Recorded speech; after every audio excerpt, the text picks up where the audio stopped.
Haleluya, puji Tuhan Bapak Ibu Saudara yang diberkati Tuhan. Kembali lagi sebelum kita memulaikan aktivitas kita pada pagi hari ini, mari sama-sama kita mendengarkan firman Tuhan. Mari kita sama-sama berdoa. Tuhan Yesus, terima kasih Bapa dalam sorga. Pada pagi hari ini sebelum kami memulaikan aktivitas kami, Tuhan, berkati kami lewat firman-Mu, kuatkan kami lewat firman-Mu, teguhkan setiap iman kami lewat firman-Mu. Tuhan, berbicaralah lewat hamba-Mu, kami siap membuka hati kami, membuka telinga kami, membuka pikiran kami untuk mendengarkan firman-Mu. Berbicaralah Tuhan lewat hamba-Mu, dan kami alaskan doa kami ini hanya di dalam nama Tuhan Yesus Kristus. Haleluya, amin. Puji Tuhan, Bapak Ibu Saudara, sidang jemaat Tuhan yang diberkati Tuhan, perlu kita sadari bahwa kita ada pada pagi hari ini semua karena anugerah Tuhan, semua karena pertolongan Tuhan, dan semua karena kasih sayang Tuhan dalam kehidupan kita. Nah, pada pagi hari ini kita akan sama-sama mendengarkan firman Tuhan. Hari-hari kemarin kita belajar tentang bagaimana kita diselamatkan untuk melayani, kita diciptakan untuk melayani, kita dipanggil untuk melayani, bahkan kita diperintahkan untuk melayani. Nah, pada saat ini tema renungan firman Tuhan adalah bersiap-siap untuk kekekalan. Tema kita pada pagi hari ini adalah bersiap-siap untuk kekekalan. Terambil dari Roma pasalnya yang ke-14, ayatnya yang ke-12. Roma pasal 14, ayatnya yang ke-12. Saya akan bacakan kepada Bapak Ibu Saudara. Demikianlah setiap orang di antara kita akan memberi pertanggungan jawab tentang dirinya sendiri kepada Allah. Sekali lagi, demikianlah setiap orang di antara kita akan memberi pertanggungan jawab tentang dirinya sendiri kepada Allah.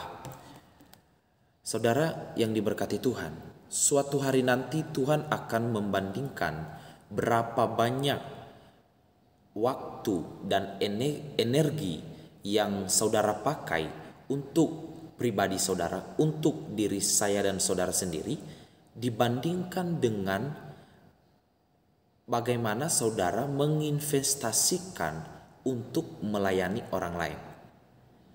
Suatu hari nanti Tuhan akan membandingkan waktu dan energi yang saudara pakai untuk pribadi sendiri dengan membandingkannya dengan apa yang kita investasikan untuk melayani orang lain. Makanya penting sekali kita harus memaknai kehidupan kita ini untuk melayani satu dengan yang lain. Karena ketika kita memaknai kehidupan kita ini dengan melayani satu dengan yang lain, kita akan bisa mempertanggungjawabkannya nanti. Pada suatu titik, ada banyak alasan-alasan mengapa orang Kristen, mengapa saya dan saudara tidak mau melayani. Ada banyak alasan-alasan yang bersifat mementingkan diri sendiri akan terdengar kosong, saudara. Misalkan saudara memakai saya terlalu sibuk, saya sibuk bekerja, saya sibuk mengejar karir saya sibuk mengerjakan tugas-tugas saya yang lain di dunia pekerjaan. Tuhan akan merespon setiap alasan-alasan yang saudara pakai. Tuhan akan merespon jawaban-jawaban yang saudara pakai. Dan semua alasan-alasan yang kita pakai untuk tidak melayani akan terdengar seperti alasan yang keliru, Bapak Ibu Saudara. Tuhan menciptakan saya dan saudara, Tuhan memanggil saya dan saudara, Tuhan menyelamatkan saya dan saudara, Tuhan memakai saya dan saudara. Kita menjalani hidup ini dengan melayani. Kita baru benar-benar hidup ketika kita menolong orang lain. Markus pasalnya yang ke-8 ayat 35 berkata begini, karena siapa yang menyelamatkan nyawanya, ia akan kehilangan nyawanya. Tetapi barang siapa kehilangan nyawanya karena aku dan karena Injil, ia akan menyelamatkan nyawanya. Saudara, pelayanan adalah jalan menuju arti penting. Kadang kita memberikan kehidupan kita untuk sesuatu, misal karir kita, hobi kita, kepopuleran kita, bahkan mengejar kekayaan kita. Tidak satu pun dari semuanya itu mempunyai arti yang kekal, saudara. Melalui pelayananlah kita menemukan arti kehidupan kita yang sebenarnya. Ketika kita melayani bersama dengan keluarga Allah, kehidupan kita akan mendapat arti penting dan kekal. Di dalam 1 Korintus pasal 12 ayat 14 berkata, karena tubuh juga tidak terdiri dari satu anggota, tetapi atas banyak anggota. Makanya saya berkata kepada saudara pada saat ini, Tuhan ingin memakai saya dan saudara untuk membuat perubahan dalam dunianya. Ia ingin bekerja melalui saya dan saudara. Yang penting saudara adalah bukan berapa panjang usia kita, melainkan apa yang kita berikan. Bukan berapa lama kita hidup, melainkan bagaimana kita hidup. Itu yang terpenting, saudara. Saudara, kadang kita tidak mau terlibat dalam pelayanan. Kita memakai beribu-ribu alasan. Kalau kita melihat tokoh-tokoh Alkitab di dalam perjanjian lama maupun dalam perjanjian baru, misalkan Abraham, saudara. Abraham sudah tua. Yakub mempunyai rasa tidak aman.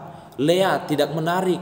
Yusuf dilecehkan. Gideon seorang yang miskin. Rahab tidak bermoral, Yeremia tertekan, Naomi seorang janda, Petrus cepat marah, Marta suka khawatir, Zakheus tidak populer, Thomas suka ragu-ragu, Paulus tidak sehat, Timotius pemula. Itu adalah berbagai karakter yang kurang baik.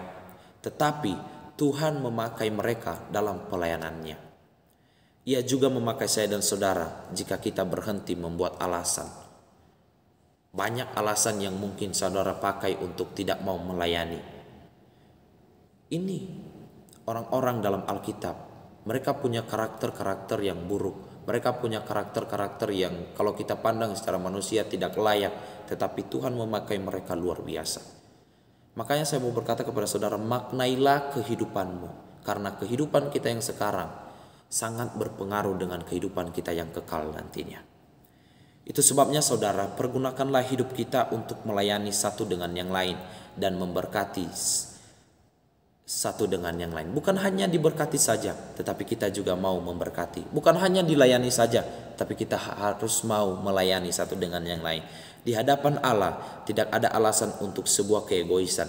Jadi persiapkanlah hidup untuk berkat, untuk menjadi berkat, karena hidup kita ini akan dipertanggungjawabkan nanti di dalam zaman kekekalan. Maknailah kehidupan kita saudara yang diberkati Tuhan untuk melayani satu dengan yang lain, untuk mempermuliakan Tuhan lewat kehidupan kita. Mari kita sama-sama berdoa. Tuhan Yesus yang baik, terima kasih buat firman-Mu, buat renungan kami pada hari ini. Bagaimana kami mempertanggungjawabkan kehidupan kami ke depannya. Bagaimana kami harus melayani satu dengan yang lain untuk memuliakan Tuhan dalam setiap kehidupan kami. Terima kasih Tuhan, terima kasih Bapa dalam sorga.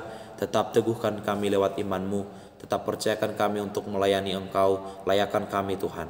Pada saat ini apapun yang menjadi pekerjaan kami memohon kepada Tuhan. Biarlah Tuhan bertata dalam setiap kehidupan kami. Sertai dan lindungi kami. Allah Immanuel yang selalu berserta dengan kami. Kami akan melangkah dengan percaya diri hanya di dalam nama Tuhan Yesus Kristus. Haleluya. Amin. Puji Tuhan, selamat pagi Bapak Ibu Saudara. Selamat beraktivitas, Tuhan Yesus memberkati.